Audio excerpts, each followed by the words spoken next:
प्रभु राम देव भगवान अल्लाह खुदा ईश आदि नाम एक ही शक्ति के हैं।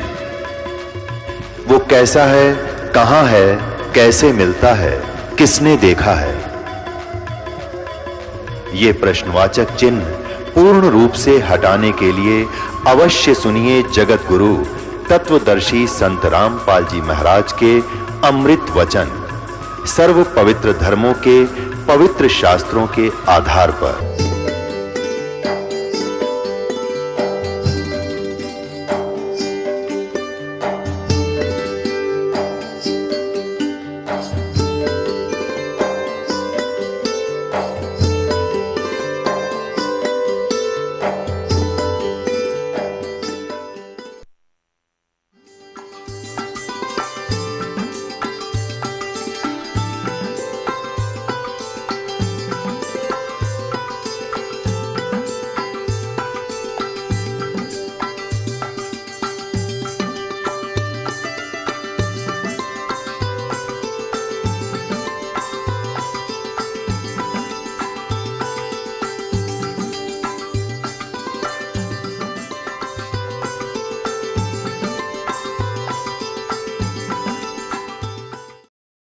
यानी ये है 80 पृष्ठ पर चल रहे हैं जीवन चरित्र के।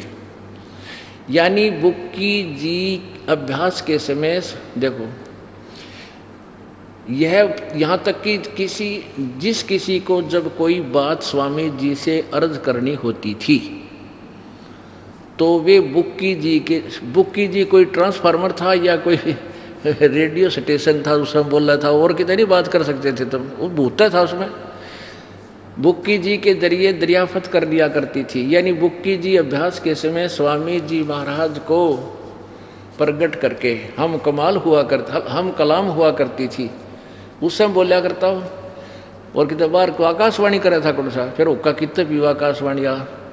इस नियाजमंद को भी यानी लेखक प्रताप सिंह जी कह रहे हैं, मुझे भी जब भीड़ पड़ के समय यानी को आपत्ति आ जाती, घबराहट होती थी, तो किसी तरह से अकल काम नहीं देती थी, तब बुक्की जी के जरिए यानी बुक्की का अगर होता था जाके, फिर स्वामी जी उसमें बोला करता, बुक्की में स्वामी जी महाराज का हुक्म लिया करता था, बुक्की जी के जरिए स्वामी जी का हुक्म लिया करता था, और जैसा हुक्म होता था उसी के मुआफिक बंदा कारबंद होता था। इसी पर तरह राय साहब ने भी मौज की थी, बुक्की जी के जरिए से 2-4 बार हुक्म हासिल किए थे।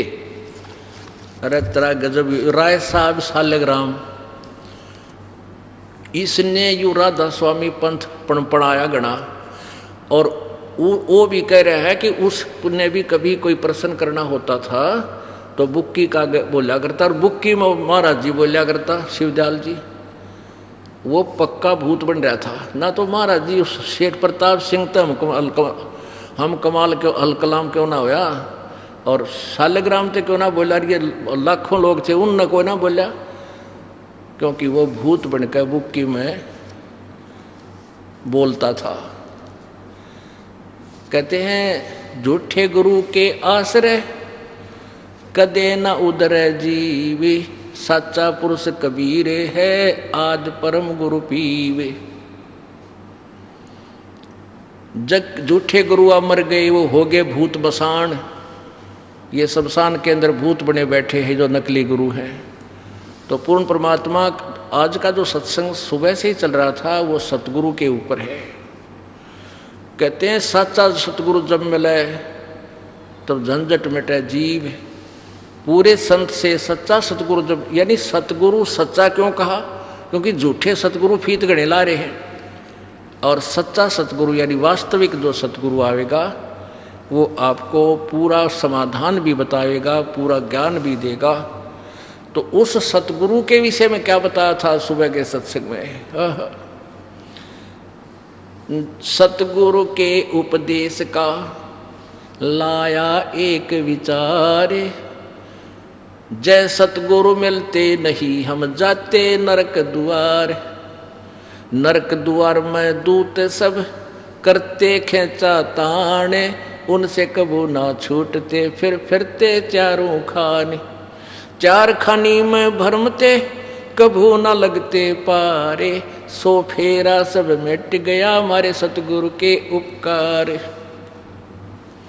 सात समुद्र की मसी करूं लेखनी करूं बन राय, धरती का कागज करूं गुरु गुण लिखो न जाए। गुरु मानुष कर जानते ते नर कहिए अंधे, ओए दुखी संसार में आगे यम के फंद। तो क्या बताते हैं कि जब सच्चा सतगुरु पूर्ण संत नहीं मिलते तो के दुर्गति होती, जैसे शिवदयाल जी की हो रही, और सुबह आपको दिखाया था महावीर जैन की हो रही। 60 करोड़ बार गधा, 30 करोड़ बार कुत्ता, ये भगवान गिनती नहीं। और फिर 363 पाखंड मत चला कर मेरा ये दुनिया और बर्बाद कर गया लास्ट में सारे, और उससे भी नीची कैटेगरी में जाओगे। तो पुण्यात्माओं, तुम्हारा सौभाग्य है कि परमात्मा कबीर जी द्वारा दिया गया यह अमृत ज्ञान आज फिर प्रकाश में आ रहा है। ये ऐसा ज्ञान है, कबीर जी कहते हैं और ज्ञान सब ज्ञानड़ी, ये कबीर ज्ञान सो ज्ञान, जैसे गोला तोब काइब करता चले मैदान। बोलो सतगुरुदेव। परम पिता परमात्मा पूर्ण ब्रह्म परम अक्षर ब्रह्म सत्य पुरुष कबीर देव जी ने अपनी जानकारी स्वयं ही आकर के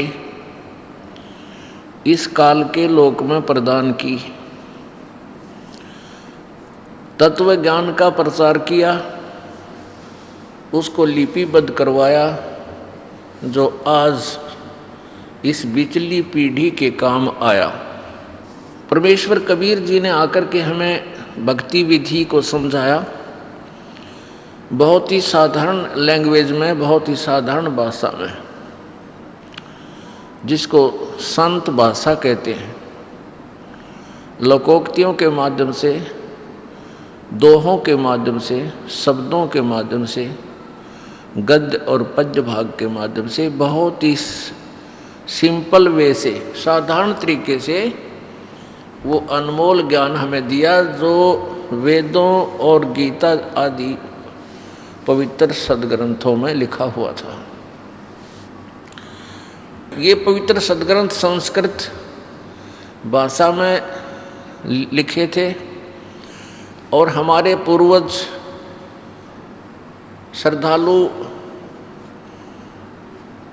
जिस समय परमात्मा यहाँ आए, आज से 600 वर्ष पूर्व, वो संस्कृत भाषा से अपरिचित थे। संस्कृत भाषा के पढ़ने का केवल एक वर्ग को अधिकार था, जिसको ब्राह्मण कहते थे। उन संस्कृत के पढ़ने वालों को सृष्टि रचना का ज्ञान नहीं था, और सृष्टि रचना को केवल परमात्मा ही बता सकता है, क्योंकि परमात्मा की रचे हुए विधान को, परमात्मा के रची हुई सृष्टि को वो ही बता सके है, दूसरा तो अटकल लगा सकता है, गपोड़ पेल सकता है। तो परमात्मा ने प्रत्येक युग में आके अपने इस तत्व ज्ञान का डंडोरा पीटा। परमेश्वर जी कहा करते थे कि वेद हमारा भेद है, और मैं ना वेदन के माही, और जौन वेद से मैं मिलूं ये वेद जानते नहीं। कबीर परमेश्वर जी जो बनारस में, काशी शहर में एक दानक की भूमिका कर रहे थे, एक जुल्हे की भूमिका कर रहे थे, और साथ में वो तत्वदर्शी संत बनकर अपना प्रचार भी, अपने मूल उद्देश्य को भी कर रहे थे। उसमें परमेश्वर कहा करते थे कि ये चारों वेद मेरी ही महिमा गा रहे हैं, मेरे विषय में जानकारी दे रहे हैं, लेकिन इन वेदों में वर्णित विधि से मेरी प्राप्ति नहीं हो सकती, मेरे सतलोक में तुम नहीं जा सकते जहाँ पूर्ण मोक्ष होता है। तो उस समय के वो नकली गुरुओं ने, जो नकली ऋषियों ने, महर्षियों ने, उन तत्व ज्ञानहीनों ने परमेश्वर कबीर जी की बहुत बुराई की जनसाधारण में कि वो अपने आप को खुदा कहता है, वो अपने आप को परमात्मा कहता है, वो कहता है मैंने ही सारे ब्रह्मांड रचे हैं और वेदों में मेरी ही महिमा है। तो वो नकली लोग कहा करते थे, ऋषि महर्षि गुरु ब्राह्मण, कि ये संस्कृत भाषा नहीं जानता है, इसको क्या पता वेदों और गीता में क्या लिखा है, ये झूठा है, कपटी है, इसकी बातों में बहकावे में मत आना, ये वेदों और गीता के विरुद्ध बोलता है।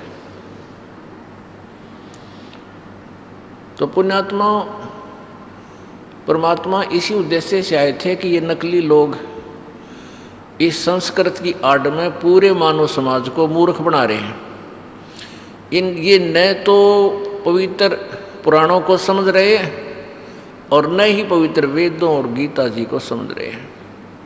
ये दंत कथा लोक वेद सुना कर सारे मानव समाज को काल के जाल में फंसाए बैठे हैं। इसलिए परमेश्वर ने अपना ज्ञान साधारण भाषा में बोला, जिसको जन साधारण आम व्यक्ति समझ सकता है। उसमें सभी लैंग्वेजों का जो भारतवर्ष में प्रचलित थी उस समय, फारसी, उर्दू, हिंदी, पंजाबी और भी जो आसपास के क्षेत्र में जो बोली जाती थी, सभी भाषाओं का उसमें समावेश किया हुआ है, ताकि प्रत्येक व्यक्ति, प्रत्येक क्षेत्र का, भारतवर्ष या इंडिया का, पूरे विश्व का व्यक्ति भी समझ सकता है।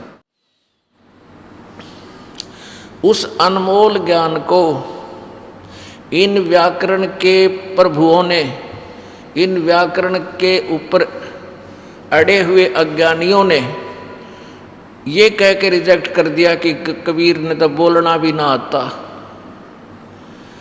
है। और भी जो परमेश्वर से परिचित महापुरुष थे, जैसे आदरणीय नानक साहिब जी, आदरणीय गरीबदास साहिब जी, आदरणीय दादूदास साहिब जी, आदरणीय धर्मदास साहिब जी, मुल्कदास साहिब जी, इनकी वाणी को भी रिजेक्ट कर दिया कि इनको उच्चारण भी नहीं करना आता। निर्भय को निर्भौ, निर्भौ पता नहीं क्या बोलते हैं। अरे भले आदमियों, एक बालक तोतला बोल रहा है, तोतला बोलता है, हकला कर बोलता है, लेकिन उसकी माता उसके सारे कोड वर्डों को समझ लेती है। उनके परिवार वाले सारे समझते हैं भी वो दूध पीने की चेष्टा कर रहा है, या पानी मांगा है, या भूख लाग रही है, या कोई और वस्तु की डिमांड है। और तोतला बोलता बालक माता पिता को और घना प्यारा लग गया, वो छोटा छोटा होता उसमें।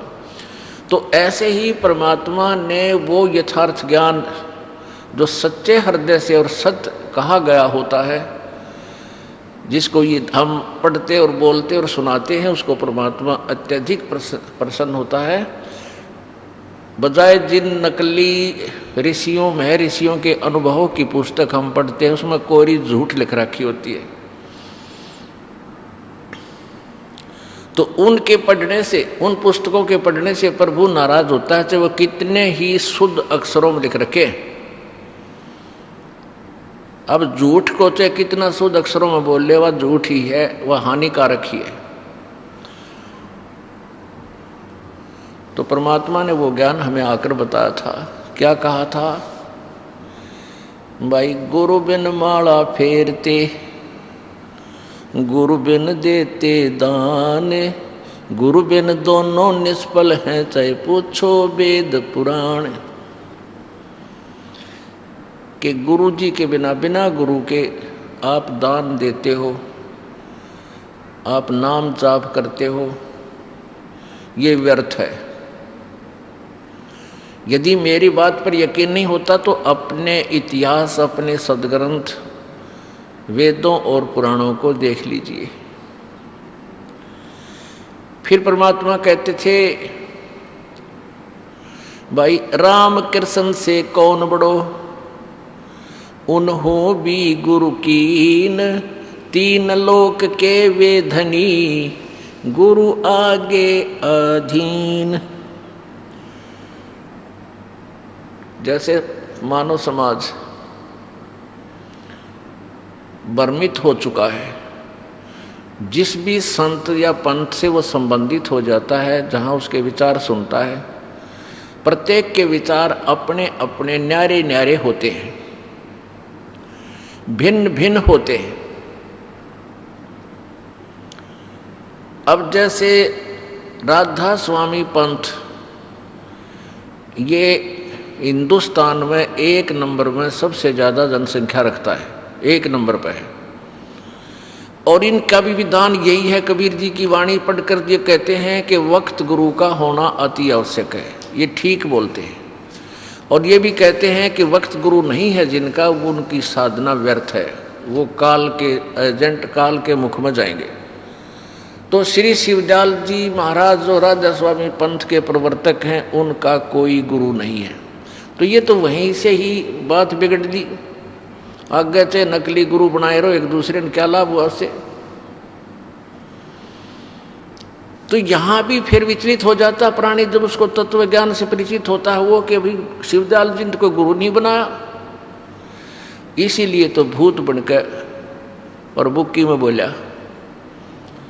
तो पुण्यात्माओं, कोई कहता है गुरु की आवश्यकता ही नहीं, स्वाध्याय कर ले।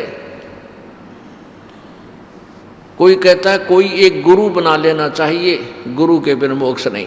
अरे भले आदमियों, फिर क्या उदाहरण देते हैं कि नारद ने झीमर गुरु बनाया था, धीमर जो मछियारा था, मछली पकड़ा करता, और उस कालू झीमर ने उसका उद्धार कर दिया।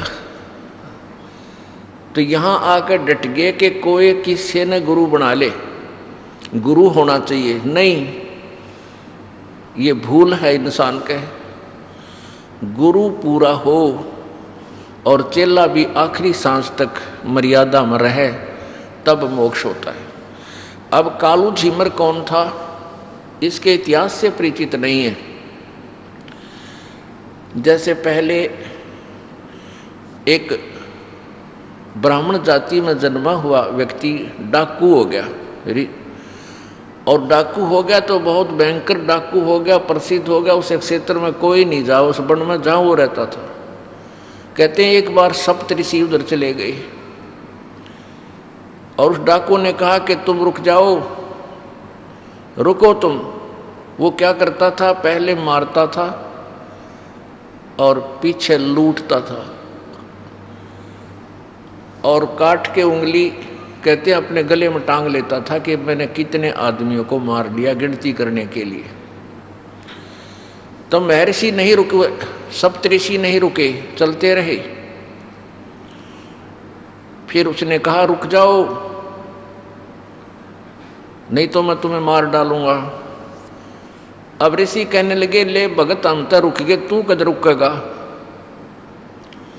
हम तो रुक गए, क्योंकि उन पूरी कॉन्फिडेंस के साथ उसका सामना किया, नहीं तो उसकी तब शक्ल देखते घी बच जाया करती इंसान की।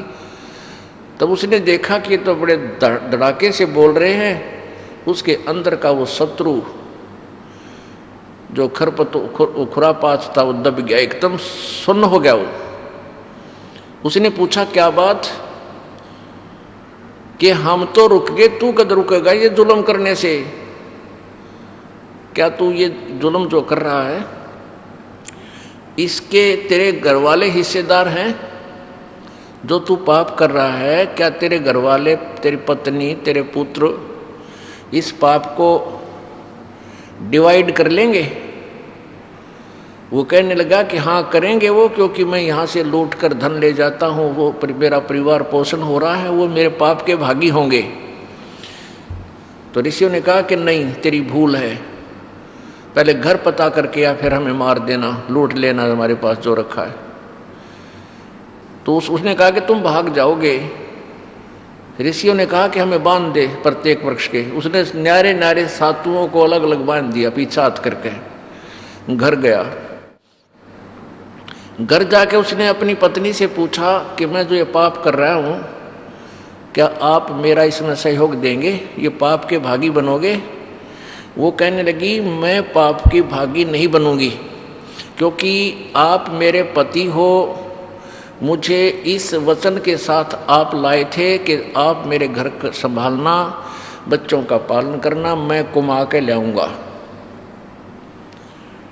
अब मेरे लेखे तू मजदूरी कर, मेरी तरफ से चाहे तू डाके मार, मैं अपना काम कर रही हूं, इस पाप का भागी तू होगा। फिर बच्चों से पूछा, बच्चे भी कोई 10 वर्ष का, कोई 12 वर्ष का, कोई 15 वर्ष का। और पहले सभी ब्राह्मण लोग अपने बच्चों को गुरुकुलों में भेजा करते थे ऋषियों के पास शिक्षा देने के लिए, लेने के लिए। तो गुरु लोग तो शिक्षा अच्छी ही देते हैं। तो उन्होंने कहा कि नहीं पिताजी, हम आपके किए हुए पाप के भागी बिल्कुल नहीं होंगे, आप अपने कर्मों के पास स्वयं बैठोगे। हम जब तक नाबालिग हैं तब तक हम आपका फर्ज हमें पालने का है, चाहे किसी तरह पालो। और जब हम बालिग हो जाएंगे, अपनी कमाई करने लग जाएंगे, तेरे अन्न को छुएंगे नहीं। अब उसने सोचा भैया तो बात बिगड़ गई, ये तो सारा एक काम मेरे ऊपर लाद दिया न। तो उसी से मैं वापस आ गया, उनके चरणों में गिर गया, चरण पकड़ दिए, कहा प्रभु मेरा उद्धार करो। अब जैसा भी उनको समाधान था उनको बता दिया कि बेटा भक्ति कर, डट कर साधना कर, तेरा कल्याण हो जाएगा। तो कहते वो बुराई त्याग करके फिर महर्षि की पदवी पाया। इसी प्रकार एक कालू झीमर था, एक कालू नाम का मछियारा था, और वो इतना बेसब्रा था, इतना बेईमान था, मछलियाँ अलग अलग वहाँ से पकड़कर दूसरे तालाबों से जाल डाल कर पकड़ के लाता था, शहरों में बेचता था और खुद भी खाता था, बच्चे भी थे, उसके संतान थी। जिस राज्य में वो कालू झीमर रहता था, उसके पड़ोसी राज्य में एक बहुत ही एक नेक आत्मा, धर्मात्मा राजा था। उसने अपने पूरे राज्य में हिंसा बंद करवा रखी थी, और कोई हिंसा करता था उसको बहुत भयंकर जो है ना दंड देता था, जिस कारण से उस राजा के तालाबों में कोई भी मछलियां नहीं पकड़ता था, और उसके तालाबों में अच्छी मोटी मोटी स्वस्थ मछलियां थी। अब उस बेईमान ने उस अपने क्षेत्र की तो सारे तालाबों की वह मछलियां डो के बेच दी। वहाँ तो रहा नहीं कोई सामान उसके लिए। फिर उसने देखा पड़ोसी राज्य का तालाब में बहुत मोटी मोटी मछली है, तो उसने ये भी पता था कि यहाँ के राजा ने इस पर बैन लगा रखा है, इसलिए उसने सोचा वक्त से उठकर जाऊंगा। थोड़ी थोड़ी सर्दी सी थी और वक्त से बहुत सवेरे यानी 4 बजे वहाँ जाकर जाल डाल दिया। थोड़ी थोड़ी गर्मी, जैसे 4-5 बजे उसने जाल डाल दिया तो उसको कुछ ठंड सी महसूस हुई। उसने वहाँ से फूस फास तोड़ के और आग जलाई। आग जला के और शरीर को सेका, तापा, और उसने कैसी वेशभूषा थी उसकी, एक दाढ़ी बड़ी हुई, सिर पर ओले बोले बाल पड़े, बड़े बड़े बड़ी बड़ी दाढ़ी, शरीर पर एक लंगोट बांध रहा था पानी में प्रवेश करने के लिए। यही बांध कर घर से गया था वक्त से कि जल्दी आ जाऊंगा मछलियां पकड़ के। तो वो आग से सेक कर अपने शरीर को फिर थोड़ी सी देर में फिर मछलियां पकड़ने लगा। इतनी देर में क्या हुआ कि कुछ रोशनी सी हो गई, सूर्य उदय होने वाला ही था। उधर से क्या हुआ कि उसी नगरी का राजा जिसने वहां बैन लगा रखा था, वो राजा सुबह सुबह हाथी पर सवार होकर और सैकड़ों सैनिकों के साथ, अंगरक्षकों के साथ एकदम वहां प्रकट हो गया। यानी ऐसा मोड़ मुड़ता था रास्ते का, ऐसे एकदम उस तालाब के साथ मुड़ गया। तालाब वहां से ज़्यादा जो है ना 10 एकड़ की दूरी पर होगा। हाथी की गले में एक घंटियां बंधी होती हैं, वो एकदम मुड़ते ही घंटी की आवाज़ उसके कानों में पड़ी। कालू जी मर गए। उसने सोचा ये तो राजा आ गया, आज मर गया तू, तेरे पूरे परिवार ने मारेगा। अब उसने देखा कि राजा बड़ा धार्मिक है और कोई विकल्प नहीं है, तेरी जान बचने का, भाग भी नहीं सकता, सैनिक साथ है। तो उसने क्या किया कि अपने शरीर पे वो जो राख बनी हुई थी, अग्नि जला रखी थी, सारे शरीर पे राख मसड़ दी। लंगोट बांध रहा था, दाढ़ी बड़ी हुई थी, सिर पे केस बड़े बड़े थे, और डरता बैठ गया आंख मीच कर धूने का ऊपर। वो धूना सा बन गया उसका, वो आग जलाई थी उस पर बैठ गया उसके पास। अब राजा निकट आया, जब उसकी दृष्टि पड़ी कि भी तालाब के आसपास साधु संत ही बैठा करते हैं, और जो उस कालू ने वो मछलियां पकड़ रखी थी, वो जाल भी मछली भी तालाब में फेंक दिए। तो राजा ने सोचा, हे भगवान, आज तो बड़ा सुबह सुबह साधु के दर्शन हुए, आज बड़ा शुभ दिन निकला मेरा। कबीर परमात्मा भी कहते हैं, पुण्यात्माओं को संत के दर्शन परमात्मा के तुल्य होते हैं। साधु दर्शन राम का मुख पर बसे सुहाग, और दर्श उन्हीं को होते हैं जिनके पूर्ण भाग। कबीरा दर्शन संत के भाई परमात्मा आवे याद, और लेखे में वाए घड़ी बाकी के दिन बर्बाद। अब राजा की खुशी का ठिकाना नहीं रहा, और सुबह सुबह तो और ज़्यादा निर्मल आत्मा होती है। उसने जब देखा, वो थोड़ी सी आंखें खोल रनो बंद कर लेके राजा आगे टप गया, यहीं आवे है।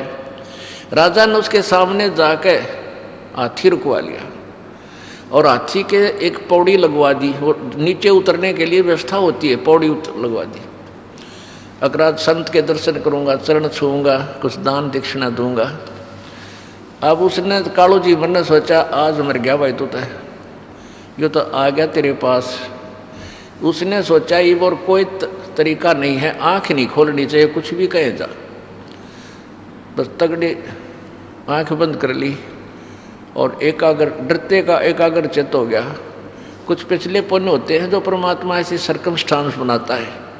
पिछले ही पुण्य से होते हैं पूर्ण हंस मुराद। पिछले ही पुण्यों से ऐसे कुछ माहौल बनता है जो जीवन में परिवर्तन आता है।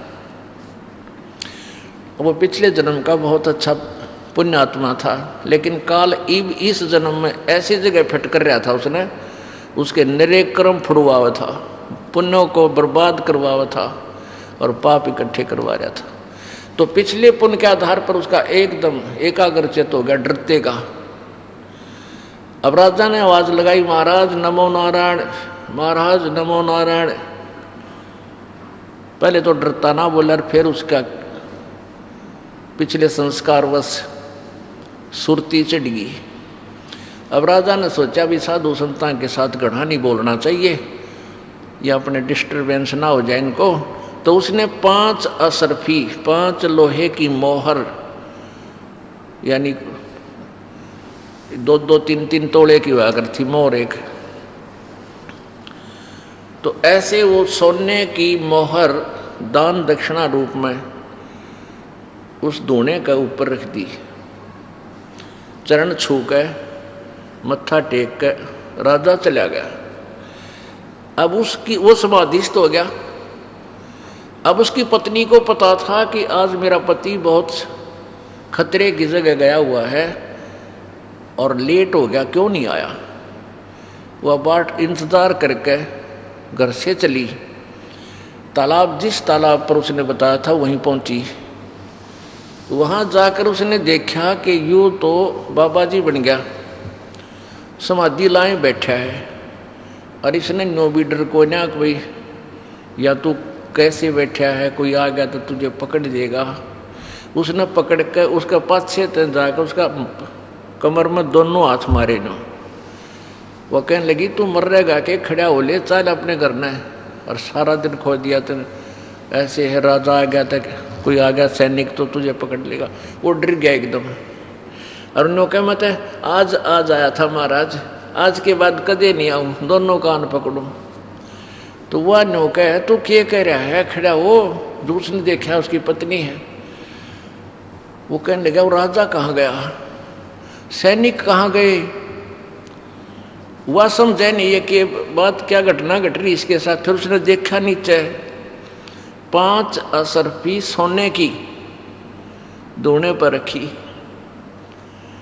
फिर उसका दिमाग की सुई घूम गई कि राजा ने तो मुझे साधु मान लिया और मेरे आगे माथा टेक्या और 5 असरफी सोने की दर गया।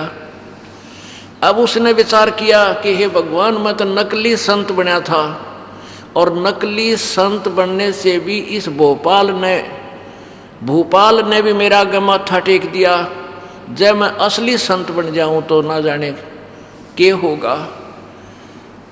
दृढ़ निश्चय कर लिया, प्रतिज्ञा कर ली कि आज के बाद मैं, वह प्रतिज्ञा तो पहले कर चुका था, हे भगवान आज जान बचा दे, जिंदगी में कदे मछली नहीं पकड़ूं, आज मेरी जान बचा दे, मजदूरी करके खाऊंगा। वह तो प्रतिज्ञा वह करवा ली थी भगवान ने पहले उसने। और फिर उसके अंदर ये और प्रेरणा होगी कि मैं तो नकली संत बना था और भय मान्या भोपाल।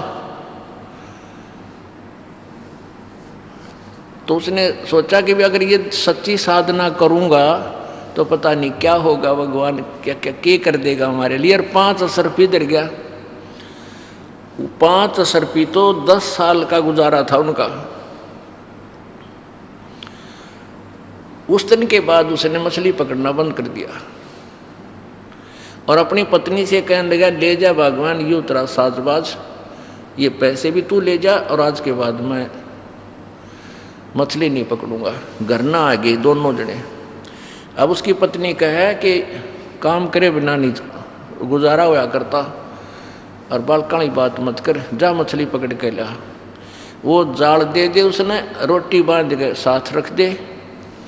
वो जावे जंगल में बैठ जा, रोटी खा के शाम ने खाली जाल लेके घर आ जा।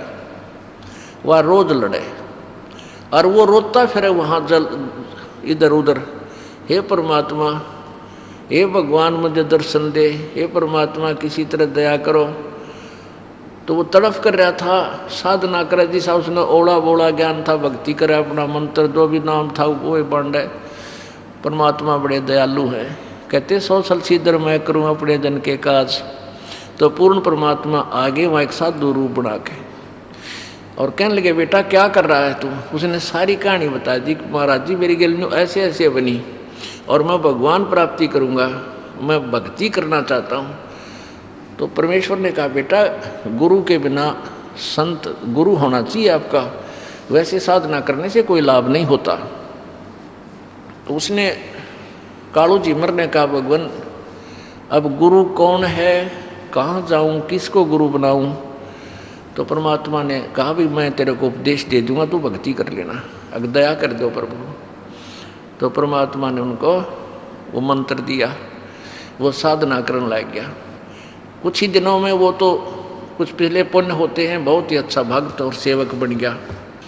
तब परमात्मा ने कहा, बेटा अब कोई भी जिज्ञासु तेरे पास आवे उसकी सारी बुराई छुटवा के तो उपदेश दे दिया करिए।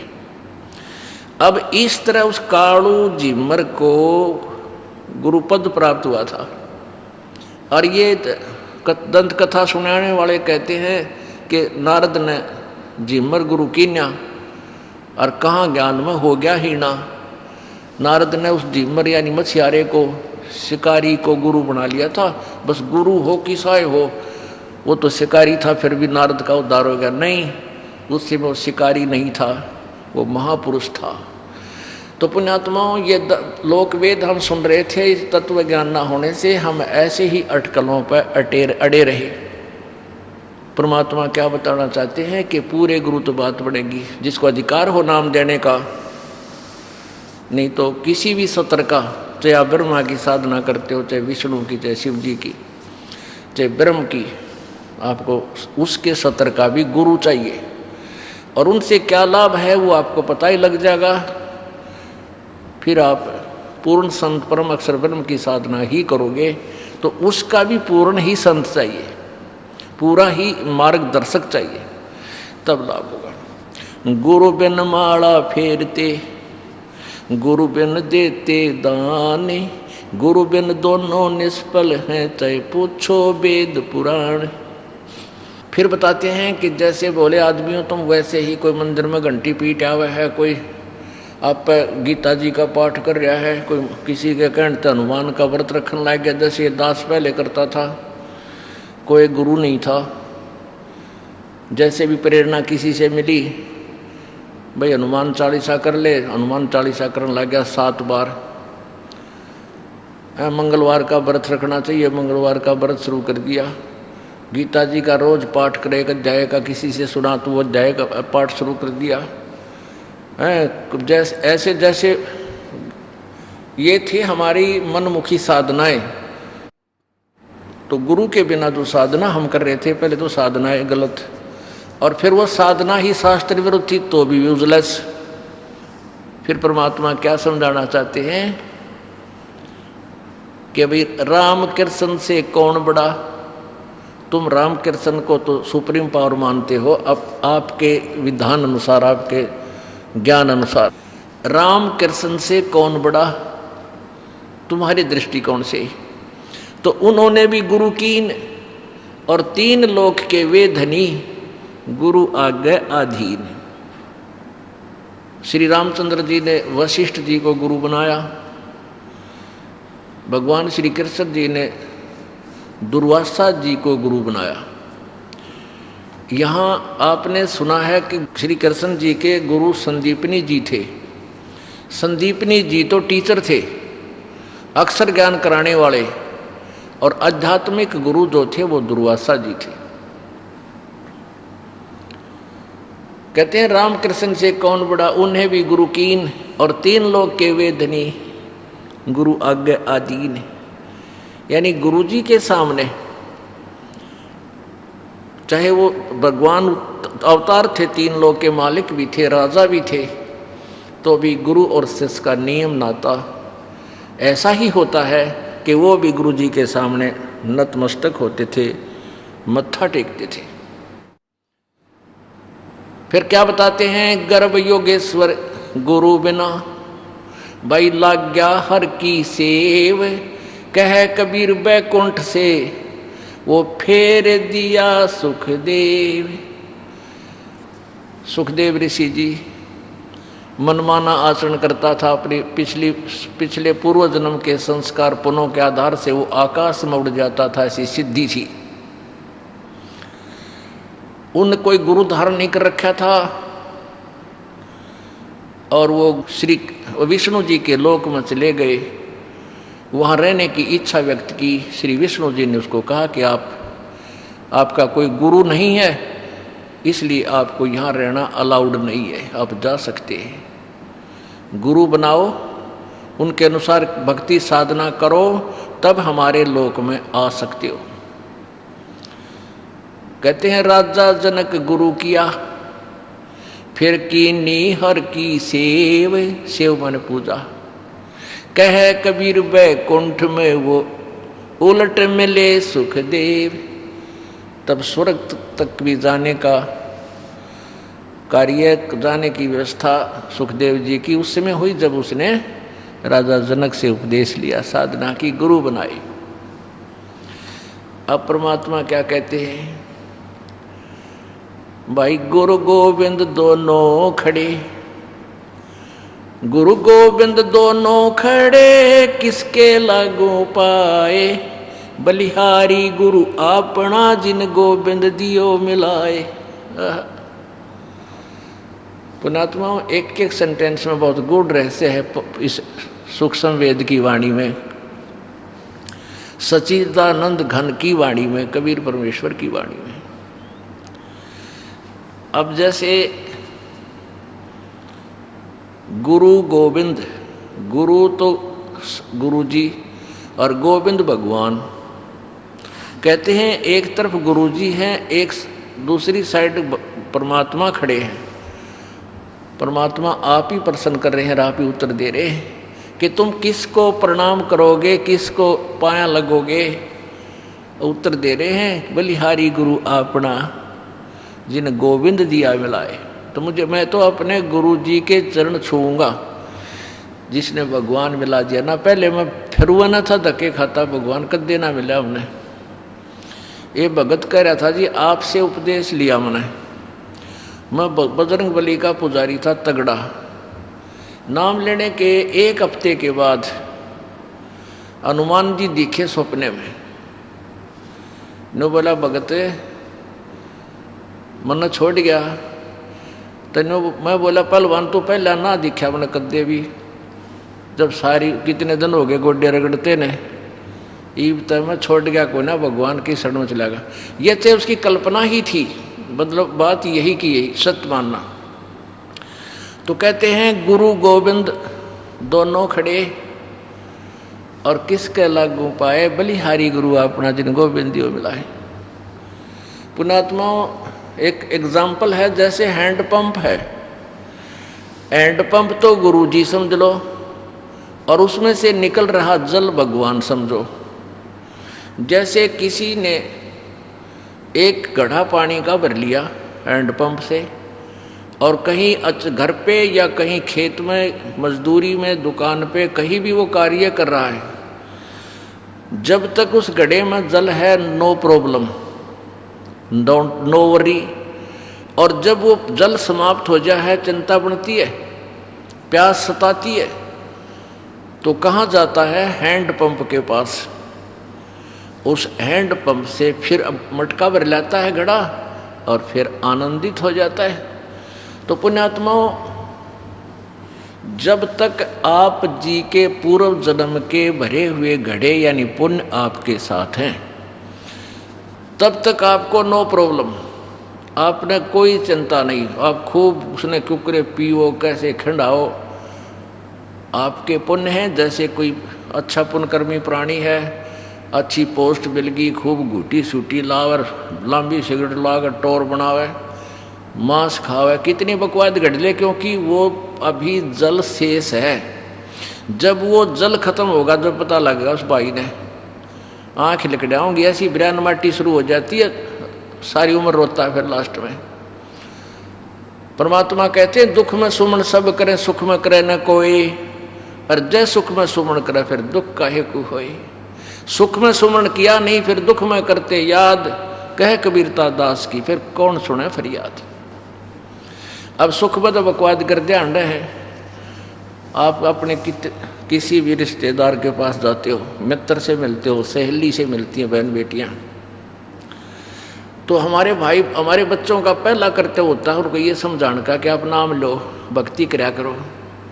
तो वो कहते हैं भक्ति हम करते हैं, फिर ये चेष्टा करते हैं उसको वेरीफाई करने का, डिफाइन करने का कि ये भक्ति ऐसी है, ये ऐसी है। तो वो कहते हैं नाम नतिया है ठीक से, बढ़िया ठीक काम चल रहा है हमारे, तो ठाठ कर रखे। अब वो नन्नू ना बेरा बोले आदमी, ये ठाठ से थारे पहले की बैटरी चार्ज है, वो पहले का भरा हुआ पानी जल तुम्हारे मटके में है, और जब ये मटके का पानी खत्म होगा जब बेरा पटेगा। अपने आत्माओं, जिस व्यक्ति पे आपत्तियां शुरू हो जाती हैं तो क्या कहते हैं कि गुरु गोविंद दोनों खड़े किसके लागू पाए, बलिहारी गुरु अपना जिन गोविंदियों मिलाए। फिर परमात्मा क्या कहते हैं, कबीर हरि के रूठत्या गुरु की शरण में जावे, कहे कबीर गुरु रूठ गए तो हर ना करे सहाय। अब जैसे जिसका वो मटके का पानी खत्म हो गया तो उसका राम रूस गया। अब जैसे किसी व्यक्ति के ऊपर आपत्तियां शुरू होगी, एक से एक आपत्ति आ रही है, वो खुद कहता है कि हमारा भगवान रूस गया, हमारा तो राम रूस रहा है। 2 भैंस मर गई, एक बालक लड़का मर गया, ऐसी हानि होगी, फलाना काम बिगड़ गया, बच्चा बीमार हो रहा है, तो कहते हमारा राम रूस गया। अब राम रूस गया तात्पर्य जैसे वो घड़े का पानी खत्म हो गया। अब घड़े का पानी खत्म हो गया तो उसका विकल्प क्या है कि हैंड पंप पर जाइए और फिर उसको सेवा करें उस हैंड पंप की, वो हैंडल ने हिलावे और वो पानी निकाल लीजिए। और यदि आपने वो जल हैंडपंप खराब कर दिया, हैंडपंप का हमारी लात गिर दिया ठाक एक तरफ ने, वो आपका गुरु रूठ गया। अब गुरु रूठ गया यानी हैंडपंप टूट गया, खराब हो गया, तो जल नहीं मिल सकता। आपके मटके में जल खत्म हो गया तो हैंडपंप से भर लाइए, हैंडपंप को सुरक्षित रखिए, उसको रुसाइए मत, ना खराब मत करिए, तो फिर तेरा काम चला रहेगा। कहते हैं कबीर हरि के रूठत्या गुरु की शरण में जावे, और कह कबीर गुरु रूठ गए तो हर नहीं करे सहाय। अब आप समझ गए होगे अच्छी तरह कि जैसे जल खत्म हो गया मटके में, हैंडपंप तो भर लिया, और हैंडपंप ही खराब कर लिया तो मैं उसकी केयर टेक करी नहीं, फिर वो गुरु रूठ गया। अब गुरु रूठ गया तो पानी नहीं मिला, भगवान नहीं मिला है, और जल नहीं मिला तो साथ आएगी, मौत को मृत्यु को प्राप्त हो जाओगे। तो ऐसे ही परमात्मा कहते हैं कबीर हरि के रूठते गुरु की शरण में जा। जैसे आपके पुण्य क्षीण हो गए, दुर्गति शुरू होगी, आपत्ति आने लगेगी, तो पूर्ण संत की शरण में फिर जाओ उस हैंडपंप के पास, और वहाँ सेवा कर उसकी, जैसे वो जिससे वो पानी निकला उस तरीके से उसको खुश कर, और फिर अपना मटका फिर भर लिया और फिर सुख हो जाएगा। गुरु गोविंद दोनों खड़े किसके लागू पाए, बलिहारी गुरु अपना जिन गोविंद दियो मिलाए। कहते एक तरफ हैंडपंप है, एक तरफ मटके में जल, वो भगवान है। अब किसको पसंद करोगे? अंडरस्टूड है। कहते हैं बलिहारी नलका जिसने जल प्राप्त करवा दिया, और जल हैंडपंप ठीक है तो कितना है भगवान ले ला, कितना जल भर ले उसमें ते। ये ऐसा ही विधान है प्रभु का। तो हमने परमात्मा के विधान से परिचित होकर ही कोई कार्य करना चाहिए, नहीं तो दौड़ में लठ मारने का। परमात्मा कहते हैं एक हाथी के पैर में, एक हाथी के पैर में सब जीवों की पैड़े, सार शब्द चीने बिना या दुनिया मारे खेड़े। टक्कर मारते आंडे है उस वास्तविक ज्ञान को ना प्राप्त करके। कोई मंदिरों में जाते हैं, कोई मस्जिदों में जा रहे हैं, कोई तीर्थों पे जा रहे हैं, कोई हठ योग कर रहे हैं, कठिन तपस्याएं कर रहे हैं, कोई व्रत रख रहे हैं। अब बिना ज्ञान के डले कैसे ढोते हैं। एक बार एक बहन पहले किसी दूसरे पंथ से संबंधित थी, दुखी गणी होगी, फिर यहाँ दास के पास करौथा में किसी उसकी बहन भाई के कहने से आई, नाम ले लिया, बहुत सुख हुआ। फिर उसने अपनी बहन से चर्चा चलाई कि आप नाम ले लो ऐसे ऐसे। तो वो फिर समझा बुझा के ले आई। जब थोड़ी संगत होती थी हम काफ़ी देर बैठे रहते थे, पूरी डिस्कस से समझाया करते थे। अब तो हमने सीडी बना दी है, इसको देखो सुनो समझो, अच्छी तरह समझ सकते हैं बच्चे। तो वो ना मना कर गई, ने बोली जी मैं नाम ना लूँ। मैं क्यों नहीं ले बहन बता, कि मैं तो जो साधना करती हूँ न छोड़ूँ को ना। और क्या दुख बता रही थी कि मेरा पति शराब पीता है, और रोज जिस दिन शराब पी का आवे रोज मेरी देही तोड़े, रोज पीटे, गली में खड़ा कर दे, रोटी बना कर धरूं लात मार दे। यानी उसके उस दिन 12-1 बजे तक इतना पढ़ना लेट सो नहीं जाता, इतना वो ड्रामा, और मेरी साथ रोज रहे। कुछ तंत्र मंत्र बता दो वो ठीक हो जाए। हमने कहा भी नाम ले ले, नाम लेने से परमात्मा सुनता है, सद्बुद्धि दे देगा आपके पति को भी। ने बोले जी साधना मैं करती हूँ, मैं छोड़ वो साधना नहीं छोड़ सकती। मैंने उस पूछा वे क्या साधना करती है। उसने बताया मैं शुक्रवार के व्रत रखती हूँ, और भी 2-4 साधना बताई। तो मैंने उससे पूछा कि शुक्रवार के व्रत की कथा का बेरा है तने? जो बोली इतना इतना बेरा, मैंने गणा साथ है। मैं कहा सुन ले, शुक्रवार की संतोषी माता का व्रत है ना? कहाँ जी? उसके व्रत की कहानी है कि एक बहन का पति किसी दूसरे क्षेत्र में धन कमाने गया था और वो 10 वर्ष को नहीं आया। उसने संतोषी माता दिखी, उसने कहा तू मेरे 16 शुक्रवार के व्रत रख ले और फिर तेरा पति आ जाएगा। उसने 16 शुक्रवार के व्रत रखने शुरू कर दिए। जब 16वां व्रत उसका आया, उसी दिन उसका पति घर लौट आया। मैं बोला नालायक, ये फल है 16 शुक्रवार के व्रत का। शुक्रवार के व्रत का कि को पति भूल जा और घर से बाहर चला जा तो उल्टा आ जा, और तेरा पति रोज दे ही तोड़ा रोज करना और तो फिर भी शुक्रवार के व्रत रखे। तने तो शुक्रवार के रखने ना चाहिए, एक आज रात की तौर पड़ा रहो। फिर वह पहले तो खूब आसी, फिर सोचूंगी देखूंगी है कर्महीन, ये भी सोचेगी देखेगी। तो ऐसे अपनी मनमुखी साधनाएं करने से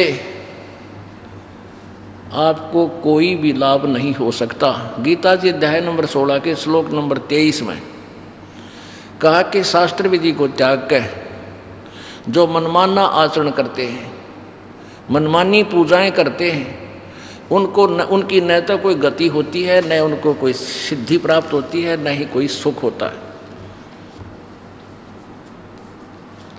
अपुणात्माओं, आप सदग्रंथों को पढ़ते थे लेकिन समझते नहीं थे,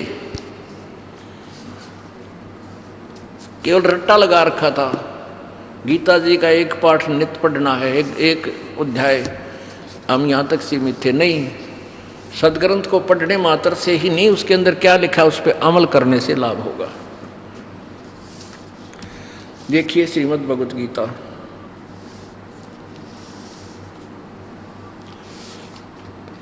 ये गीता प्रेस गोरखपुर से प्रकाशित है, जयदयाल गोविंद का इसके अनुवादक है।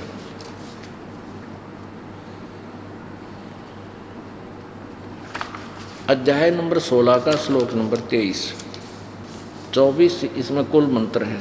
देखिएगा, अध्याय नंबर 16 का श्लोक नंबर 23। जो पुरुष शास्त्र विधि को त्याग कर अपनी इच्छा से मनमाना आचरण करता है, मनमानी पूजाएं करता है, वह